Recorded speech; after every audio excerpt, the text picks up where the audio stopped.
to the Virtual Ball Boys podcast. My name is Chris, and I'm joined yet again by my good friend, Matt. So in the old Pokemon Mystery Dungeon games, you'd have to take a personality test to figure out what kind of Pokemon you were. Okay. And I feel like it would just be like a big insult if you took the test and they were like, congratulations, you're a fucking pig. like you wouldn't be a Pokemon. You're just a pig. Well, the Pokemon that is a pig is what I meant. But Oh. of all things to choose from, you get the pig one. Oh. I mean, well, maybe the pig has, like, cool powers, though. I mean, you never know. It's fucking on fire. It's badass. There you go. But just the implication of, like, oh, it's a pig. Yeah, I think I'd be more... I mean, I mean, I feel like you'd be more insulted if it was, like, Pikachu, because that's so generic. I would be insulted if it was Pikachu. Pikachu sucks! Welcome to Virtual Ball Boys. Welcome. So as we put our Pikachu hate aside, week 8 is here. We are nearly to the halfway point. And it's nearing, I think the trade deadline is soon. I don't know. I think it's like a week away or a week or two away still. But we know that there's been a few trades in the past few weeks. I mean, today alone, at least when we're recording this, you had Mohamed Sanu to the Patriots. You had Emmanuel Sanders to the 49ers. So the trades are happening. And we haven't had, like, a true, like, blockbuster yet, and I feel like there's a few of these... I'm sure that there's a few ideas that we have out there for a potential crazy deal to happen.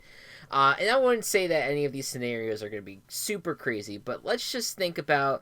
Let's... I didn't think of a title to the segment, so I'm just going to do, like, trading cards or something. I don't know.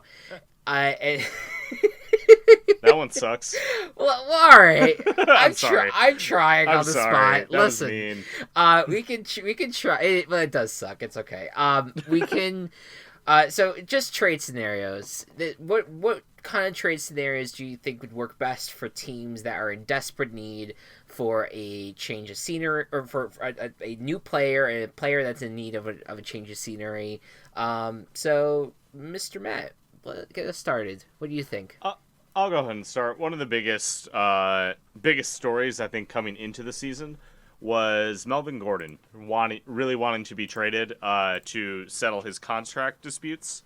He ended up not holding out for very long, came in the game, but now they have, while Melvin Gordon was gone, Austin Eckler started balling out. And the Chargers don't really need both of those running backs playing for them at their full potential, and I think it hurts the Chargers in the long run to keep both of these players. So I think Melvin Gordon is the more likely one to get traded because of the contract thing. Yep. And the Detroit Lions just put their starting running back on injured reserve. Yeah. So that would be a perfect place to send old Melvy to. I don't like that I called him Melvy. They would send Melvin Gordon to the Lions. The Lions are actually a good team this year. Now that Stafford isn't playing every game injured, and they actually have some sort of identity. And I think having a running back like Melvin Gordon would help the Lions out a lot. Yeah. Yeah, I mean, just as a stopgap for just a little while Kerryon Johnson, gets healthier, and just use him for the last 8 games, and then he goes to free agency. And I think with Gordon, he had one of the worst endings to a game that you can imagine, fumbling twice at the goal line against the Titans, and basically screwing the Chargers out of a win. And I always feel bad for players in this instance, but it's kind of been symbolic of how his time there is just, it's not going to end well. It hasn't been ending well generally, and he needs a change of scenery. So I think the Lions could definitely use someone like that. It's another guy he's going to be used a lot with, like, in between the tackles guy, which is not as much Kerryon Johnson, but So it's like a different running back overall, but I think it could be important to the running game just to get someone back there. So I like it. I like the trade. Yeah. The for me, I look at the Chiefs right now, and we almost had a scare where Patrick Mahomes looked like he was going to be out for the whole season. Does not look like that. After he went down Thursday night with the injury, it looks like he's going to be out only 3 weeks. I would, if I were Kansas City, I'd try to keep him out, a little bit longer than that. But when he gets I, I, back, I think their bye is like just right at the end of that. well, yeah. So like they have the 3 weeks, and then they have the Mexico City game with the Chargers, and then a bye. I would just hold him out until then. I mean, I know that we don't want to disappoint the people of Mexico City again with not having a star out there, but at least they get a game this time. Compared to last year. I look at the Chiefs though, and if once they get Patrick Mahomes out back, they need to protect him better. And part of it has been injuries for the offensive line, but you need someone to shore up something there. And I know they have a left tackle, but at least to get another body in there to protect Patrick Mahomes, you gotta get Trent Williams in there. Just trade for him, use him as a right tackle for now, or use him just in some capacity just until his contract is out, which I believe is at the end of the year. Just to get this offensive line protected, so that way he does not have to go down. Because he not only has he been trying to recover, he's going to be recovering from this injury with his knee, but you also have the ankle injury that's been bothering him. Other leg. On the other leg, right? And so it's all of this is kind of piling up. You need to get someone else in there, and I don't necessarily think I think the price tag might be high for Trent Williams, and so that might be of a concern. But at this point, what do the Redskins gotta lose? They have to get some kind of value. Otherwise, Williams is gonna go without any trade value. So I think they can negotiate something where the Redskins go down on their value a little bit, and Williams gets sent out to this team, so that way they can get someone in there just for a little bit longer. You need some sort of protection on the offensive line. And you know what Mahomes being out for a few weeks means? We got some Matt Moore. Oh God.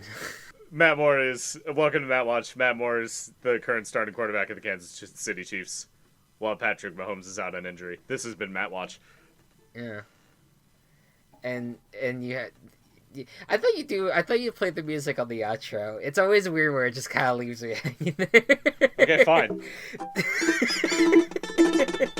All right.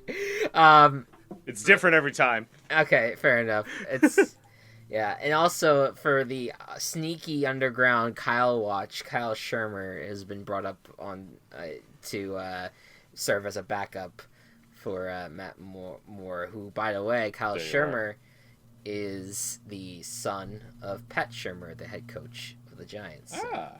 So interesting stuff going on there. Very. Now, I feel like your trade is so wild. So I wanted to choose one that was just really just out there. Yeah. Do you want me to wait? Do you want me to go again so that way you can have... Okay. Yeah. All right. So I'm going to go with another one that I don't think is too crazy at this moment. And I think a lot of people have been talking about this in some capacity. Chris Harris for the Broncos. He's like the last guy standing of the secondary for that great Broncos defense of the Super Bowl 50. But he needs to be sent out just to get some value for him. So I think he's gonna get sent to the Eagles, and I think because the Eagles desperately need secondary help. It's killing them. It's really a really bad secondary. It's really bad. So they need some kind of help on that end, and Chris Harris has time and time again stepped up to the plate and played well, and I think that he has the ability to shut down a wide receiver. I think that he could do that for the Eagles. They need something because they can't do it. They can't keep just letting it keeping that open in the NFC that has quite a few major wide receiver, threats, or major quarterback threats for that matter. So I think Chris Harris is good. All right, Yeah. let's do your crazy. Okay, so just hear me out. Yeah, go for it. This is extremely far fetched and it's probably never going to happen. But so the Bears, my team of choice, are really sucking right now. Yeah. Which is unfortunate to say. But the two biggest problems that the Bears are having are offensive issues, one of which is play calling, Yeah. which is not a player issue, and one of which is quarterbacking, because Mitch Trubisky has very much disappointed this year. It could just be an off year, but and I'm gonna draw the line at saying, oh, we could have had Mahomes or Watson instead of drafting Trubisky. That was 2.5 years ago. Get the fuck over it. It's not going to fix anything. Being angry about that. So, yeah, we could have. Would they be as good as they are now in the current situation? I don't know. Would they be better than Trubisky? Yes. I will say that. But would they be would Mahomes be the all-star, Hall of Famer after a year type of player that he is on the Chiefs? I don't know. I don't know. Anyway, I digress. Bears need to consider quarterback help if they want to do something this year, which everyone had very high expectations for the Bears this year. I just bumped my table. Sorry about that. Very high expectations for the Bears this year, and the offense needs to do things if we want the defense to have enough stamina to make it through a game and be as good as they can be. Granted, Akeem Hicks being gone is damaging that defense too. I'm talking too much about the Bears. I'm just gonna say my trade. Carolina Panthers have been winning without Cam Newton, so why not sell him for something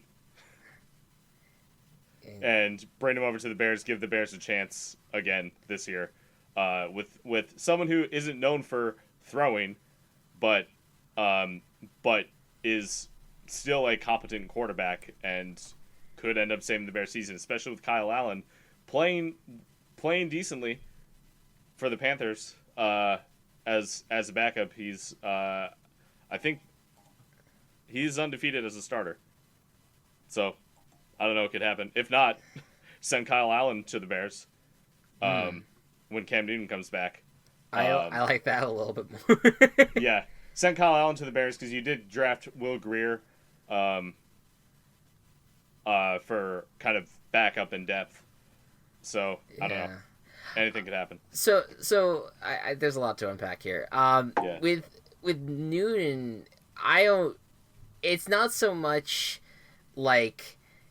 yeah. I mean, that would be. I don't want to rule out the possibility that Cam Newton could be sent somewhere. I mean, I don't think that Kyle Allen though has necessarily outplayed.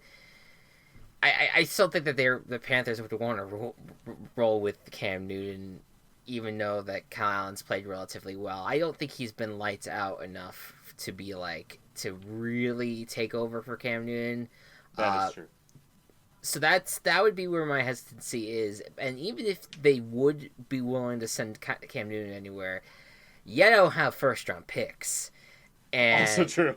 And you need first round picks if you want to get Cam Newton. So that's where the kind of the dilemma is, where I don't think that I don't think the Panthers would trade Cam Newton, but even if they did, you're gonna need a lot, and the Bears don't have a lot after the Khalil Mack trade. Now, I have a lot of questions to ask you because I feel like we've been waiting for Trubisky to kind of go over this hump. And I mean, if we're really being honest, he's had, at best, good games. Never has been lights out. And Tampa Bay last year, 6 touchdowns. Okay, but we also have to think about the situations. Tampa Bay had an awful defense. I understand. I understand how awful they were, but he still still threw 6 touchdowns. I'm just saying, though, do you think that Mitchell Trubisky is still a franchise quarterback? Not at this point. Like he may be able to. I've always been in the camp of he hasn't played. He hasn't played enough. Just he doesn't have a lot of starter experience because he only played for one season in college. Right. And then his first season in the NFL was only 12 games long, and it was under John Fox, who fucking sucked. Right. So it's and he played decently well his first year with Nagy. Obviously had some faux pas here and there, but he just doesn't have as much experience as a lot of other quarterbacks. Right. Even with the fact that he's in his third year. So that's always been kind of my thing. But the way that he's been playing, and it could just be it's as much as I have a problem with the play calling, it's not just the play calling that I have the problem with. It's the passes that Trubisky is missing. Yeah. It's he should have this he should have this chemistry with Robinson and Miller. We saw it last year. And Robinson is doing the best he can to ball out. But he can't because of his quarterback. Right. And that's, I think, where they are in trouble, though. It just stinks because I think that you have a guy, when you have a guy that, I think that we're going to start to learn about this a little bit more. I think that franchises need to start understanding this. When you draft a quarterback with not a lot of experience, you're basically putting him through like another 2 years of college and trying to adjust to things before you can really start to see him shine. And I think certainly the Bears are going to give him another year to try to adjust, but where is that line? Where is that point where you say this is not going to work? I've just seen a lot of people, certainly people are piling on right now, saying that this is a team that's meant to win now, meant to do well now, and maybe you should go out to get a quarterback, get Andy Dalton, get Kyle Allen, whoever is out there at the moment to win now. But at the same time, from a building perspective and trying to get this quarterback some confidence, what is it going to do to Mitchell Trubisky if you say, okay, we're going to send you to the bench for the rest of the season while we play this guy so that way our playoff chances are better? That is true. Like that's a deep, like that cuts like deep on people. It does.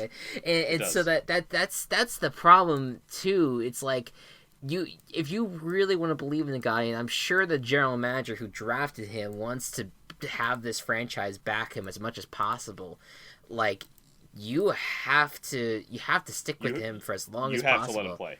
And let him play. Let him be the guy. And at least for another, I think for at least another year. I mean, unless if you really don't think he's the guy after this season, you trade him somewhere that needs a quarterback, and you get and you move on. Yeah, but you also have to be able to know what your answer is going into next season. Then, right? There's a lot of questions here.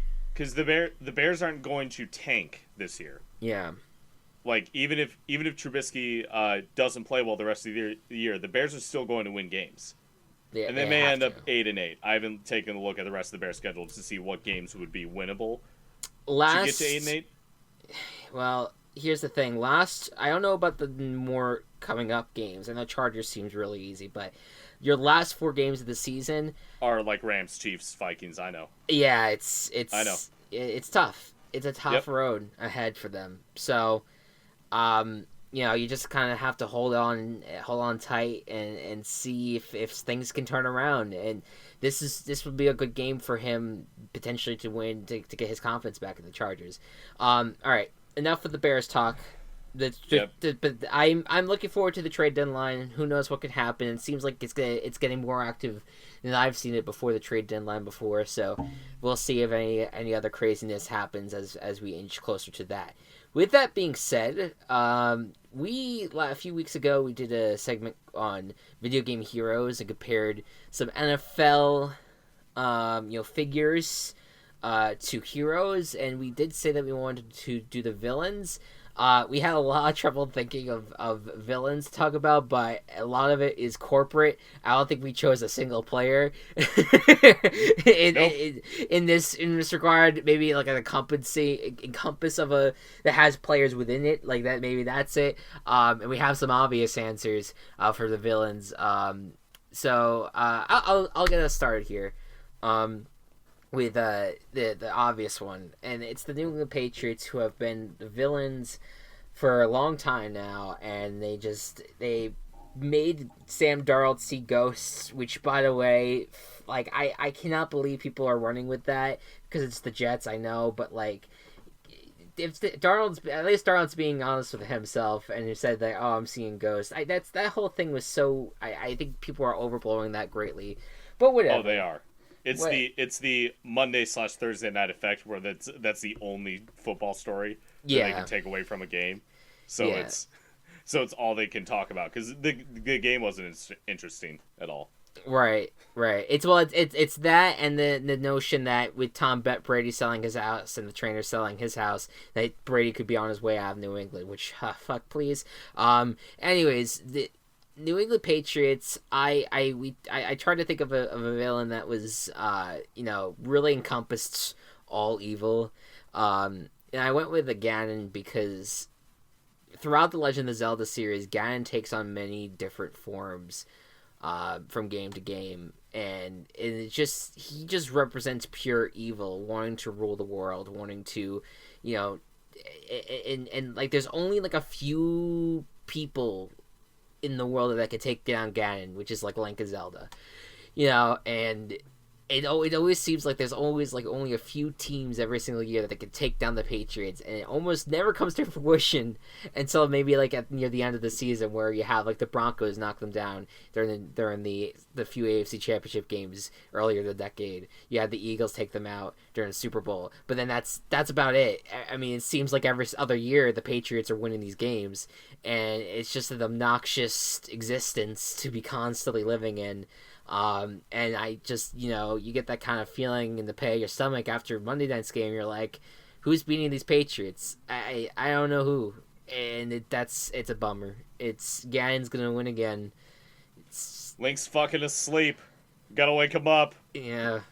Defeat Ganon. Come on, Link. Link is like I feel like Link. You could if you want to do like a hero comparison right now. I feel like Link is Patrick Mahomes, and we need to Link wake is him. definitely Patrick Mahomes. We need to wake him up, and we need to fucking get him to stop Ganon for crying out loud. Get him healed up, and then he's in the healing pool at the moment. And Yep. get those heart containers in him, and fucking let's get him to pay He's gotta. to Ganon. Mahomes has gotta find some shrines first. Oh, that's true. Gotta go through some Yeah. dungeons. Yep. That's I mean, just please, someone take down the Patriots. Someone, Please. please. We're begging you. What about you? Um, So I'm gonna go with John Gruden of the Raiders. Yes. And the reason I'm gonna do this is the Raiders are a weird team. They have like these plans that sometimes work, sometimes don't. Relatively standard video game villain, but nothing really that is super threatening or imposing in the long run. And that's good old reliable Bowser from the Mario series. You can always count on some shit happening, but it never ends up being super serious.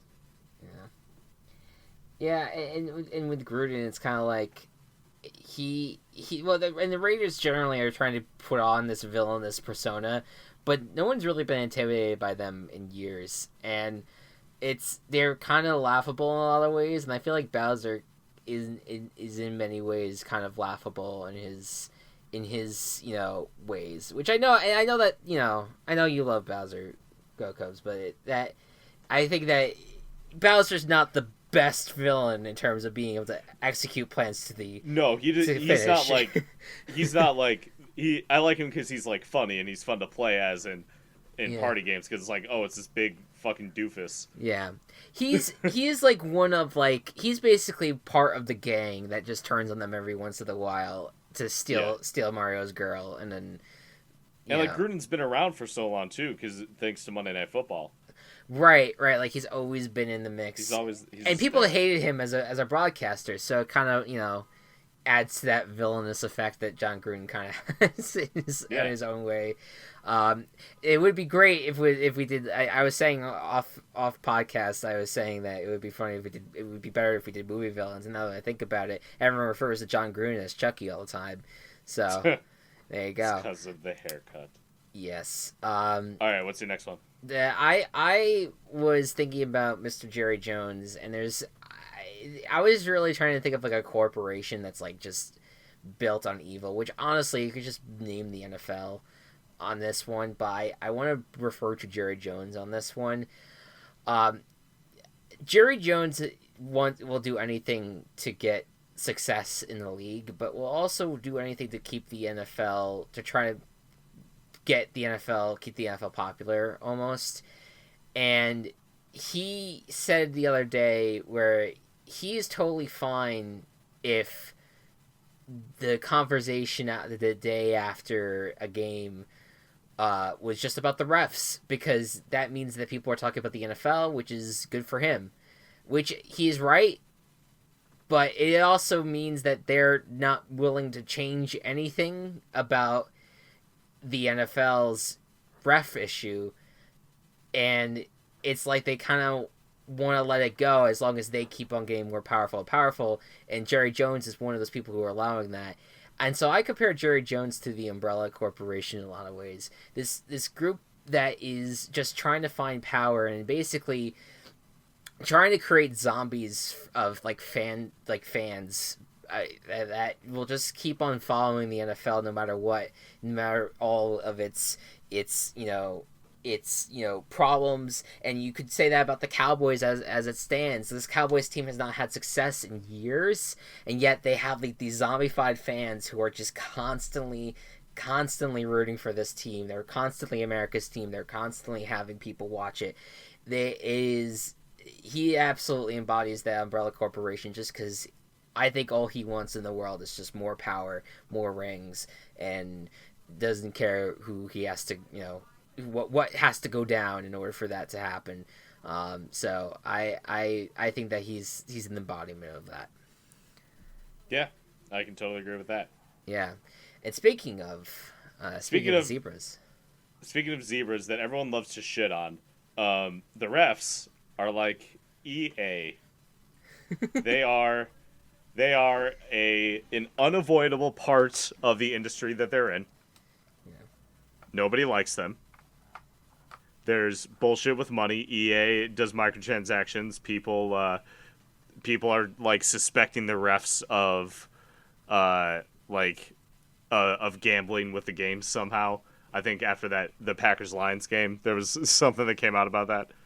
yeah, Um, Packers paying them under the table, that kind yeah, of stuff. yep. Where they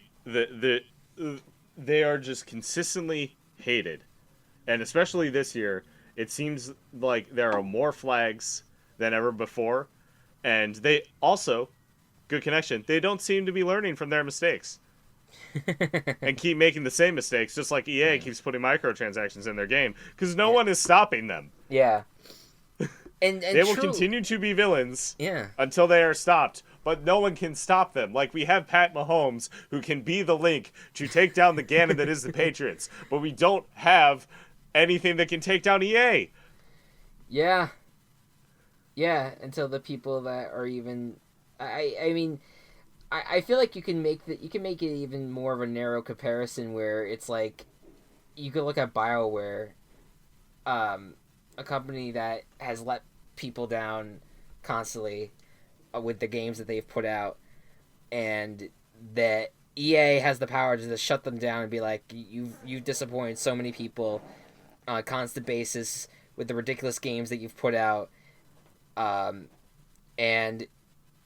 you just they just allow it to happen because they want to keep on making the quick buck, and EA is not going to do anything about it. So EA could even be like the NFL almost in its own way, where the refs are like the BioWare, where they just keep on like seeming like they're just trying to do their job, seemingly like they're trying to make everything work out, and it's just it does not.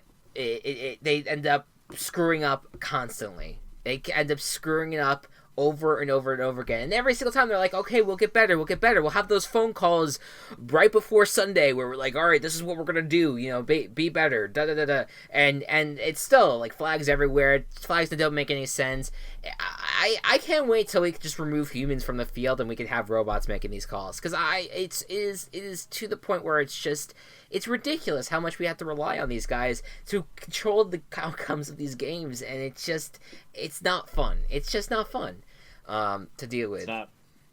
It's really not.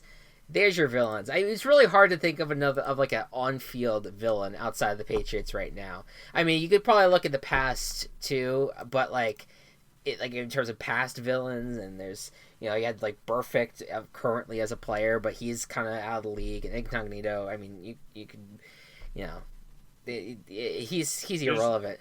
But there's no stories there. They're just nasty players. Yeah, and you brought up like off podcast. You brought up like the owners trading or owners moving away from the cities and stuff like that. Like it's really the villain is not any of the it's not most of the players, it's not most of the coaches. It's kind of on top. It's just the reality where it comes to the NFL. It's a lot of villainy, and we're kind of all sheep that just keep on watching. Yeah, that's really depressing. Speaking facts, okay. So that's basically it. For the villains front, but let us know at Virtual Ball Boys. No one did the heroes thing, which I was kind of expecting. But if anyone wants to talk about the true villains of the NFL and any other comparisons you'd like to make, please let us know on Twitter at Virtual Ball Boys. Let's get to the picks. Decent week for all of us. We're going 9-5. Both of me and Matt did. We split our differences in the games. Yes, we did. But the what made Mr. Matthew win this week was because I got my guarantee wrong. So what was your guarantee again? I was the Giants. Ah. Yeah. Well, happens. But it's currently, we're both sitting at a 59-46 record, but he currently has 9 points. I have 8 points on the season. So, and considering how this week is going, how it looks, I don't think we're going to be disagreeing on too much this week, so I might have to wait a little bit until we come back. Till I come back from that. But I'm going to take a guess right now. Our only disagreements are going to be Team Chaoses. And that's a maybe, because we may even have the same Team Chaos. Who knows? Yeah. So, and also, on a side note, we had our good friend Gabe come on last week. I wanted to give him his due on the picks. He went 4-10. With the correct picks of the Rams, Cardinals, Niners, and Ravens. The Ravens was the only game where he picked the Ravens and neither of us...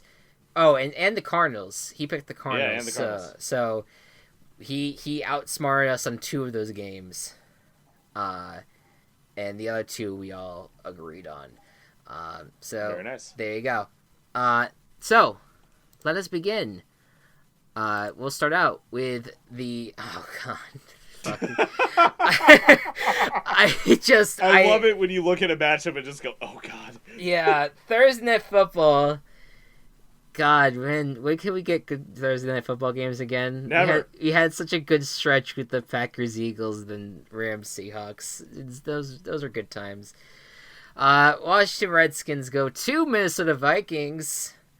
The Vikings are coming off of a nice victory over the divisional opponent Lions on the road.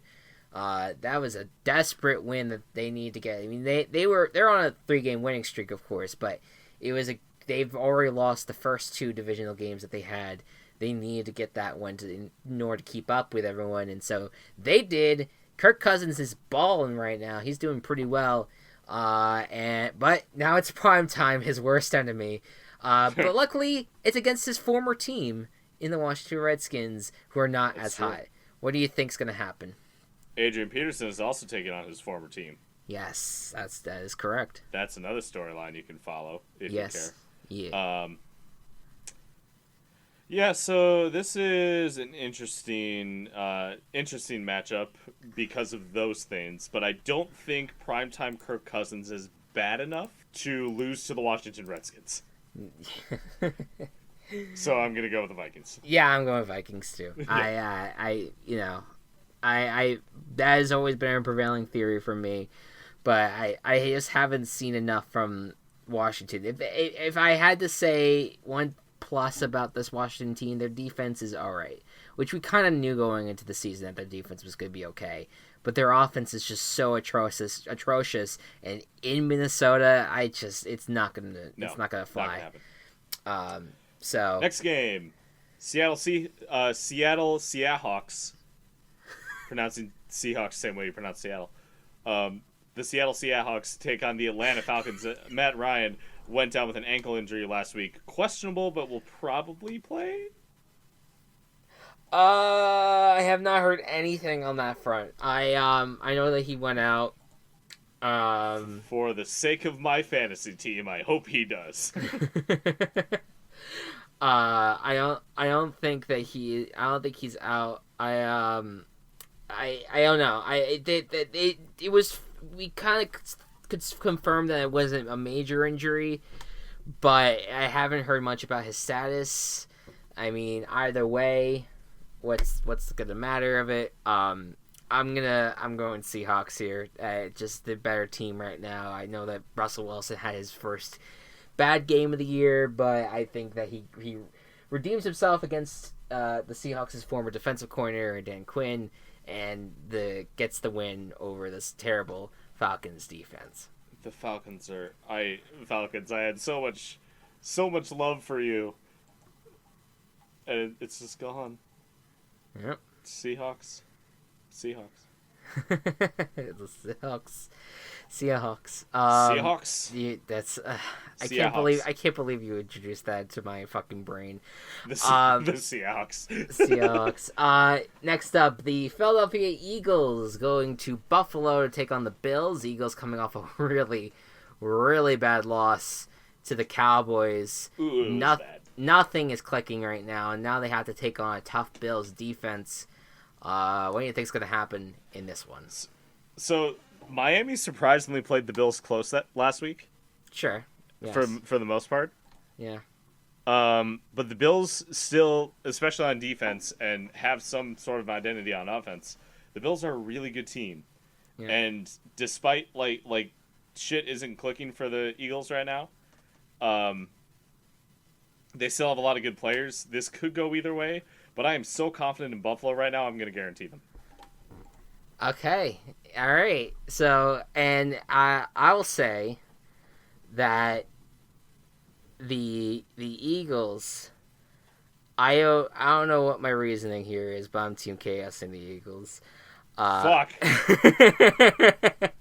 I don't know what my reasoning here is. I have no reasoning. I feel like with the Bills, I feel like that something's gonna happen where the Eagles just outcoach this Bills team. And not that Sean McDermott is a bad coach. He's a great coach actually, but it's just I feel like the Eagles, I think that they still have a lot of talent, like you said, and I think that there's something about this team that I just don't see them losing 3 straight games. That's just I still think that they have something there where things can go in their direction, and they can survive this. It's a tough matchup, really hard to play in this environment, but I'm going to put my faith in the Eagles. Josh Allen is going to throw for 500 yards. well, here's the thing, and something that's been kind of under the radar this season is that Josh Allen has not played that well. No, he hasn't. He's not done that great, and You're right, though. The secondary has to step up. Maybe they could complete a trade like tomorrow or something, and they could really help me boost this case that I'm bullshitting. But Yeah. yeah, we'll see what happens on that front. Um, so yeah, I'm I'm doing it, and that's our second guarantee versus Team Chaos, and it's the Bills It again it, on this one, it's Bills again, but we're flipped. and we're flipped this time. Yeah, Yeah, yeah, and I'm still on the side of the Bills, which is the weirder part. yeah. Yeah, I know. Again, I like the Bills. I think they're a good team, but this is like one of Yeah. those games where I could see where things go awry. And right, the Dolphins, I feel like was kind of one of those things where like they played the Dolphins played them kind of close, um, and I could see where the Eagles maybe cause a little stir there. So, Yeah. going on that front. All right. The Los Angeles Chargers take on the Chicago Bears. Both of these teams struggling immensely, coming off of rough losses last week. What do you think is going to happen in this one? This is one of those the games where I play where I'm like, which unit do I trust the most? And I have to put my faith in the Bears defense. And to be fair, the defense has not played well. No. And Well, there's a reason for that. yeah, right, and I do think that I do think that there is reason for major concern. I don't see this Bears team making the playoffs, but this is a Bears team that still has a good amount of talent. Where I think the Chargers are just too beat up, too injured, and that they can't get out of their own way. They just lost Forrest Lamp to injury, and I to season-ending injury. And I know that he's not a major player, but yeah, that's another offensive lineman that goes out, and it gets a really tough defensive line for the Bears. I just see the Bears getting out of this one with a win, and I'm hoping that Matt Nagy now is more self-aware of what they're supposed to do now. Run the fucking ball, please. Run the ball, please, Matt. Matt Walsh, run the freaking ball. Run the ball. I don't know how that sounded in my microphone. I might have to cut that part out, but who knows? We'll see. Anyways, what do you think is going to happen, my friend? Yeah, I gotta go with the Bears in this one. Yeah. The Chargers are just way too beat up for the good team that they should be or should have been. Yeah. And with the Bears at home, the Bears defense actually playing good, playing well. The only issue is if the Bears offense doesn't click, and then the Bears defense is on the field all the goddamn time, getting tired. It's going to be a rough game to watch. Like, I'm not going to enjoy watching it. Even if the Bears win, like, I'm going to feel like, okay, this is like the last win we get this season. Yeah. So I'm going Bears. Yeah. You never know. They gotta turn it around. And this is just a good game to try to turn it around with. Next up, on the ESPN Pigskin Pick'em, I've never seen a majority quite like this for a game. But the Cincinnati Bengals do not go to Los Angeles. Both teams are going to England to take on the Rams. So the Bengals and Rams are taking on each other in London, and the Rams are finally got a win, finally back in it, and now they go against the Bengals, who are historically a awful rushing team. The numbers are insane. They ran for 2 yards against the Jaguars. Yep. And they are on pace for only 300 rushing yards in the season. And which means that would and they also have allowed well over 1,000 rushing yards as well, which would ultimately mean that is the worst rushing done, I guess, by a team in NFL history. It is historically awful. this Bengals team going against the Rams and Aaron Donald. So what do you think is going to happen, Matt? I don't need to respond to you. The Rams are going to win. And If guess that what other player I have on my fantasy team? is it, Mr. Mixon. I have Joe Mixon. uh, I thought, like, I had my qualms about him. I drafted Juju and I drafted Joe Mixon in the first 2 rounds, and I felt pretty good. Not really right now. Yeah. Yeah, the Rams are good. Yeah. Both sides of the Bengals ball suck. Rams are definitely still need to find their way, and this is a good recovery period for them. That they've gotten a win against the Falcons, they'll get a win against the Bengals.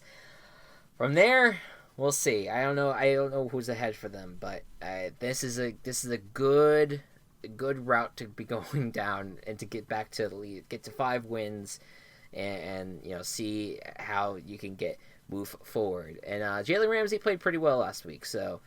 It's that's a good inclination of potential growth from there. Next up, we have the Denver Broncos taking on the Indianapolis Colts. The Broncos, what did they do last week?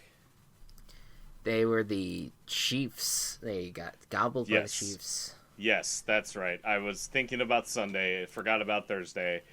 Man, The Chiefs have a bad defense, and then Mahomes goes out, and you still let them do that to you. Yeah.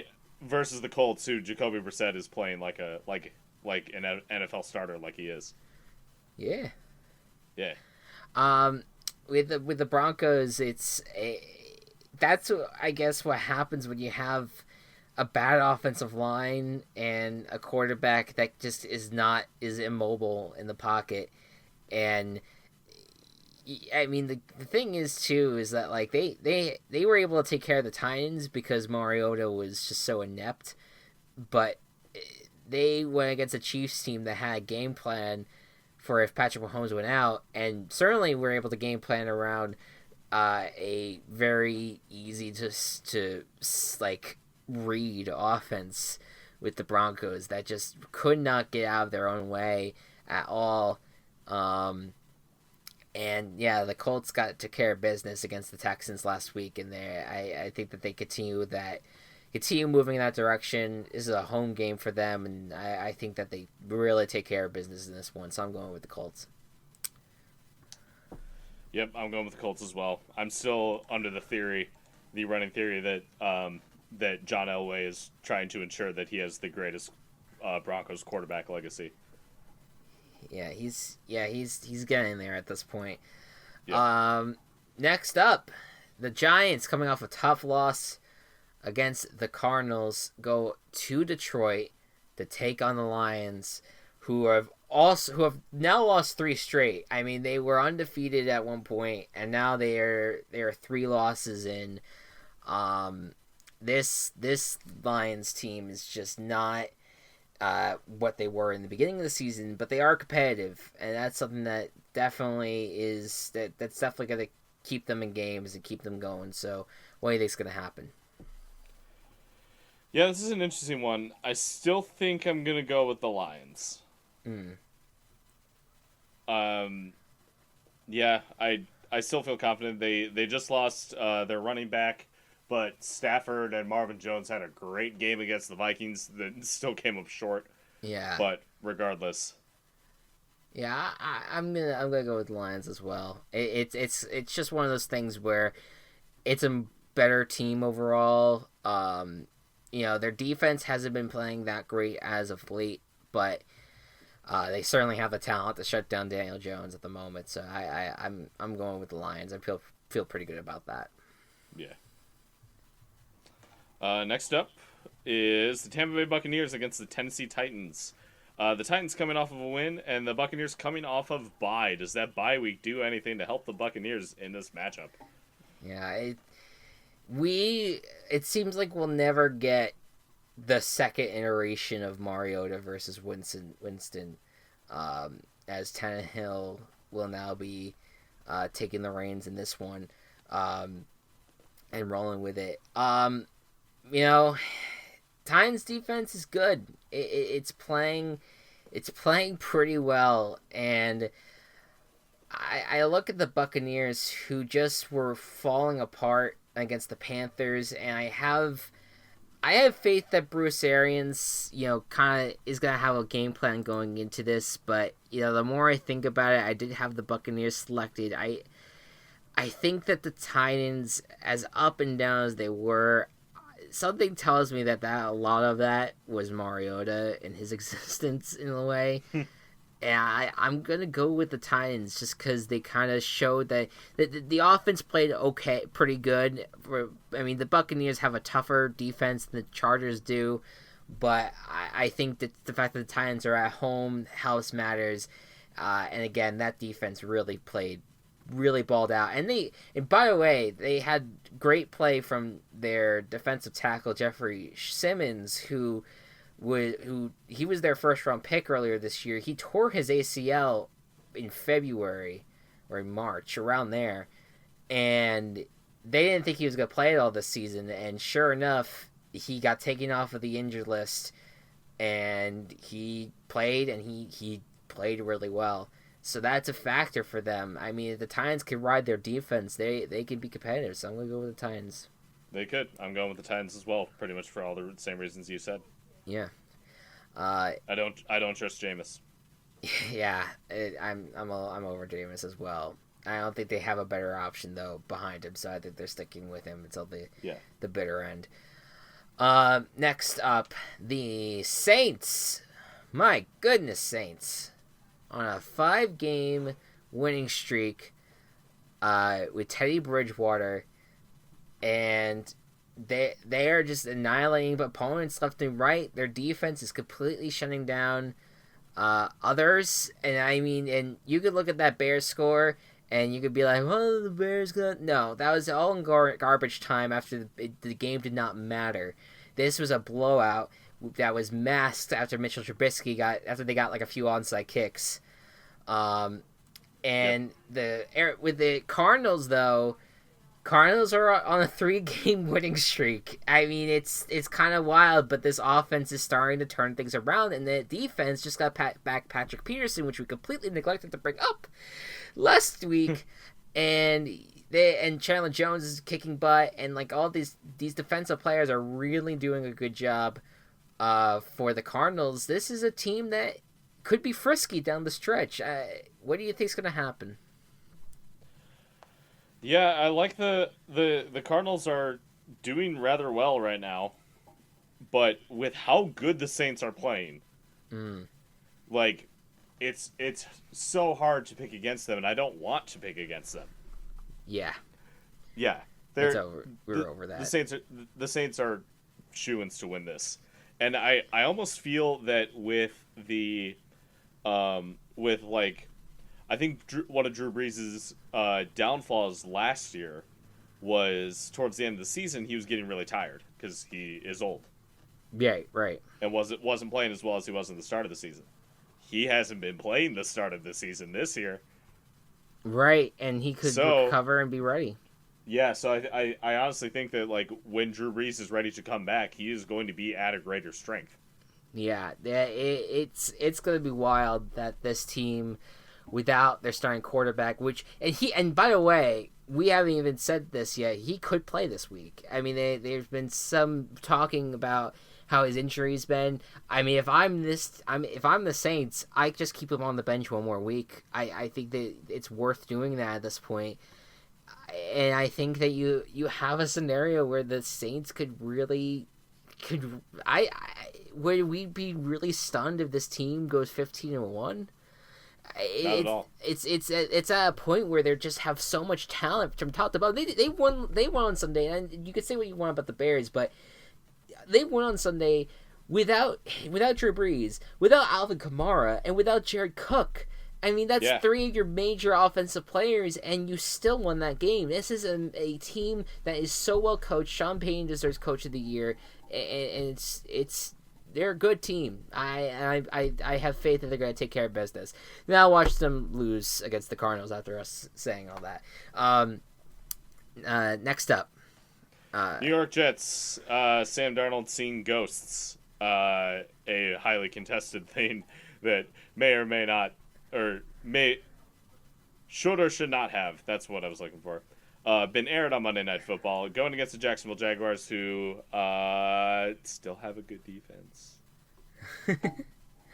Well, what do you think the matchup's going to be in this one? I mean, the Jaguars' defense has the ability to create some ghosts. You know, it's spooky season, man.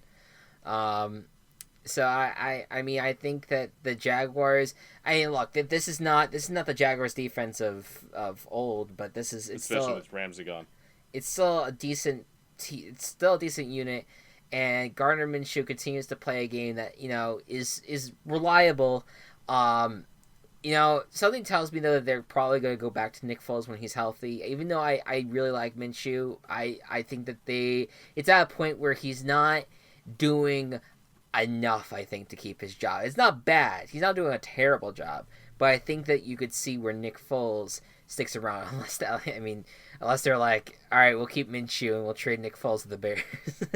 Another quarterback option.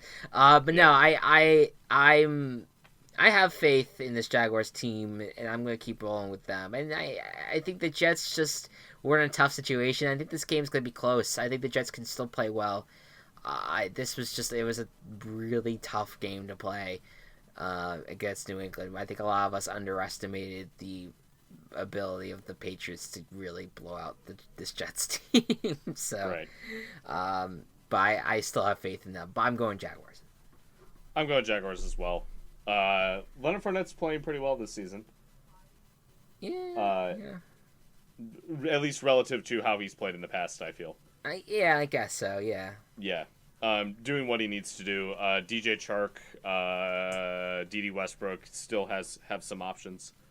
Certainly. There, and I think that Jaguars will take this one. Yeah. Next up, the Carolina Panthers go to San Francisco to take on the Niners. Very interesting game. A game of the Niners. The Niners defense is just completely swarming quarterbacks, and they're just kicking butt, and they just got Emmanuel Sanders. So the passing game, which hasn't really been amazing this year for the Niners, I think it's ranking like 27th in the league.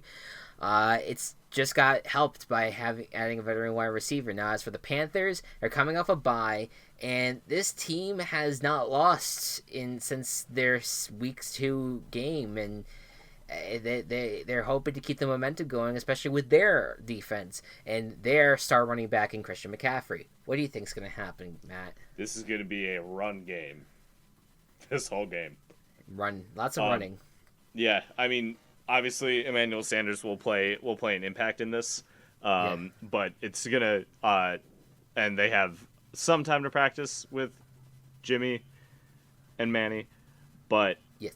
I don't think he's going to be too much of a factor in this scenario. Sure. Mainly because I couldn't think of any other options. I'm going to team cast the Panthers because the 49ers are a good team. I do fully believe in them, but they haven't lost yet. Matt, why are you doing this? I'm guaranteeing the Niners. Jesus Christ.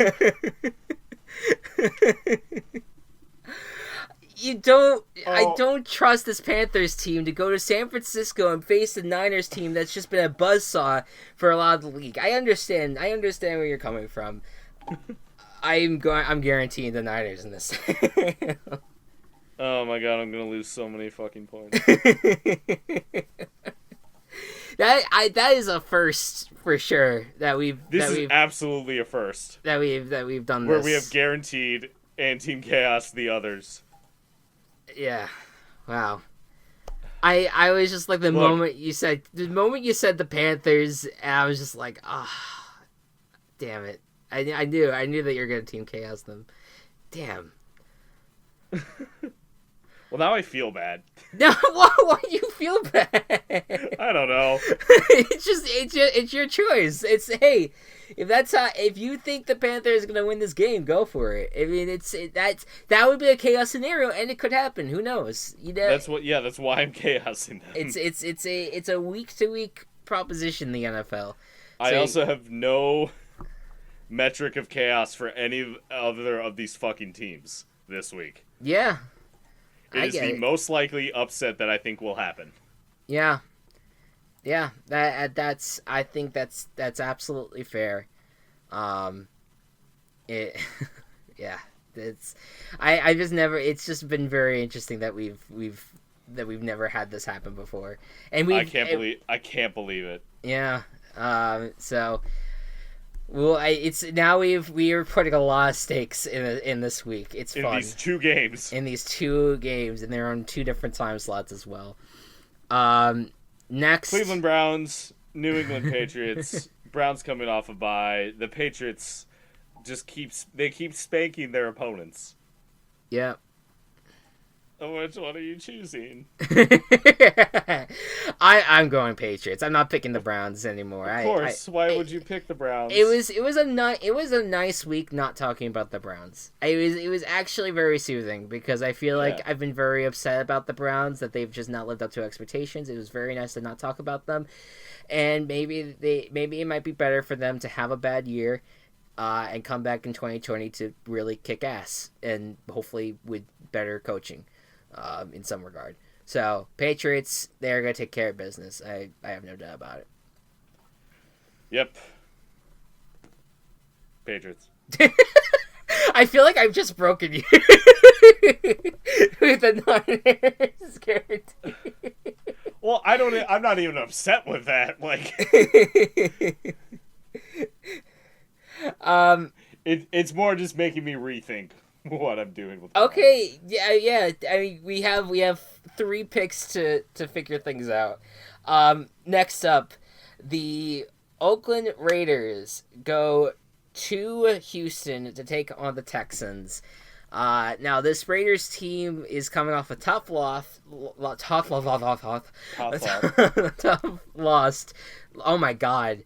Lost. See, both of us are shaken up now after this. No, the Raiders lost big time to the Green Bay Packers. Mr. Aaron Rodgers had 5 touchdowns, and it was his best performance in a while. And they have to take on a Texas team who just came off a tough loss against the Colts. Even though Deshaun wants to try to rally the troops and get that win, did not happen for them. Even though they came back from a little bit from a deficit. Didn't get the job done. But what do you think is going to happen in this one? I think that the Texans will still be able to take this one. The Raiders didn't show themselves strongly against the Packers, it felt. And yes, beat the Bears, but a very dysfunctional London Bears team. And the Texans, I still think, have the Texans lost to the Colts, who are a good team. Yeah. And being at home in Texas, I think Texas are going to take it. Yeah, I mean, this is the one thing that's hurting the Texans is inconsistency. But if inconsistency is the key for them, then they're winning this game. So I'm going with Houston on this one. Excellent. The Green Bay Packers just coming off of a win where Aaron Rodgers threw 5 touchdowns and rushed for 1 versus the Kansas City Chiefs, who just lost their quarterback, who could do the same thing. Who could have done the same thing. This game would have been amazing. Damn. Fuck. Yep. It's just the NFL gods just robbing us of great matchups. Now, if you want to talk about potential chaos scenario, the Chiefs, if they could turn things around, could take down the Packers in just the fact that they're a AFC contending team, and they could game plan, and they're at home. I'm just saying, we both have a route if we want to go down this team chaos route. But I'm too. We're doing it. We already set up this once in a lifetime scenario. We can't ruin it now. I'm going Packers in this one. Yeah, me too. I fucking hate that I am. Well, then just pick the No, it's as a Bears fan. It's like as an analyst of the game, obviously, like, yeah, the Packers. That's who I'm going to choose. Yes. But I'm upset. Yeah. That the Packers are good again. Yeah. Yep. When they were supposed to be bad. Yeah, the Packers, I think, will take care of business. Yeah. Yeah, the last time they were in Kansas City, though, they also got stunned. In Kansas City, it was like I want to say it was 2013. The Chiefs were coming off in the what? Maybe I'm thinking of a few years before that. I don't know. Regardless, yeah, I'm going Packers. Yep. And last but not least, certainly least now you look at it, Monday Night Football. The Dolphins. Going against the Pittsburgh Steelers. So the Steelers team coming off of what are we doing? What are we doing, schedule makers? Why are we talking about this? No, and I'm not even talking about the game. Why is this yet another week where the team coming off of a bye waits till Monday night to play? This has happened so many times this season. I didn't even realize that. Like you had the Niners a few weeks back when they played the Browns. It completely blew the Browns out, which again could have happened anyway. But the Niners were coming off a bye. I mean, like let's get it together, schedule makers. Let's have them play on Sunday like everyone else has to do with a bye. Like come on, don't give them an extra day. It's ridiculous. Anyways, what do you think's gonna happen? Mason Rudolph's back. Good. I think so. Yeah. He should be. Good for him. That was scary. Yes. Steelers are gonna win. Yeah, I'm going to go Steelers as well. So of course our only disagreements are the guaranteed team chaos. Yeah, our disagreements are the team chaoses, like I said. But they're even worse. But there are guarantees as well. This is gonna mess with the points so bad. By the way, in case I was gonna think about doing this in the start of the segment, but I want to reiterate how this whole thing works because I know that we talked about it in the first show, but for anyone that is jumping in now, I have no idea how this fucking thing works. So essentially, the way that the point system works is that I take the win total and I subtract the losing total from that, and I get a score. But the score is then adjusted based off of our the guarantees and the team chaoses. Now with the guarantees, if we get it right, nothing happens. But if we get it wrong, it's we lose a point. But with the team chaoses, if we get it wrong, nothing happens. But if we get it right, we gain a point. And so essentially, the best case scenario for both of us is if the guarantees go through. I mean, well, if we want best case scenario across the board, I'm saying is that the guarantees win, the Niners win and the Bills win, which they're at home, so there's good chance of that, and they both have the better records. Then that this is like that's the scenario that everyone can maybe walk away happy in some regard. And or if Team KS win across the board because that'll cancel out. That'll cancel everything out. But if one thing goes wrong, if you get both of yours right, or I get both of mine right, that will be a 2-point difference. Yeah. Yeah. That would basically mean that I would lose a point and you would gain a point, and you'd also go up in the win total as well. Yes. So yeah, you're right. I think it's almost like a 3 to 5 point difference if you're including the records. I don't know. I'm trying to think of the math in my head, but I'm not sure exactly. But you're right. It's even more than just 2 points. It's like 3 to 5. I want to say is the total. So Yeah, a lot at risk. A lot at risk here. So it's probably, I think it's 3 points. I think it's, if I get 2 losses, it's 3 points. No, it's 5, because if let's say I lose, if I lose both of my games, I would be subtract mine by 3.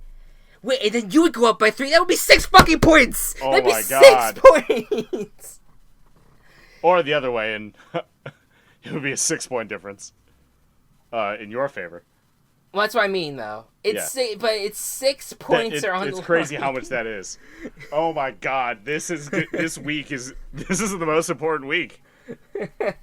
And we've had a lot of those. We've had a lot of, and this is like one of the weeks where we've not had a lot of disagreements. But it's like major disagreements. The way our point system works makes this a huge deal. Yeah. Yep. Damn. All right.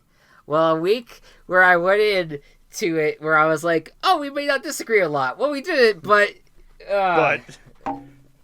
this could have the most implications moving forward.